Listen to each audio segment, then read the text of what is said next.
என் பேர் சித்தேஷ். நான் கேம் ஸ்கூலுக்கு 1.5 இயர்ஸ் வரேன். நான் வந்து டெய்லியும் 5 ஹவர்ஸ் ப்ராக்டிஸ் பண்ணுவேன். கடைசியாக தூத்துக்குடியில் வந்து சிஎஸ்கே ட்ராஃபின்னு நடந்துச்சு. அதை எனக்கு பெஸ்ட்டு பேட்ஸ்மேன் கொடுத்தாங்க.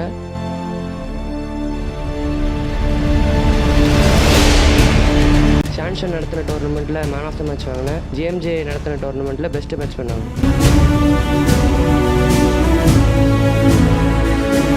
Thoothukudi under 19 and under 16 district டீமுக்கு செலக்ட் ஆகிருக்கேன். கேம் ஷூ வந்ததுனால என்னோடய ஸ்டாமினா, என்னோடய பேட்டிங் ஸ்டைல், என்னோடய மென்டல் ஹெல்த் எல்லாமே இம்ப்ரூவ் ஆகிருக்கு. என் கோச் பேர் விவேக் சார். நல்லா பிளேயர். அவர் ரொம்ப ஃப்ரெண்ட்லியாக இருப்பார், எதுவும் கோவப்பட மாட்டார், பொறுமையாக சொல்லிக் கொடுப்பாரு. So I got a good coach.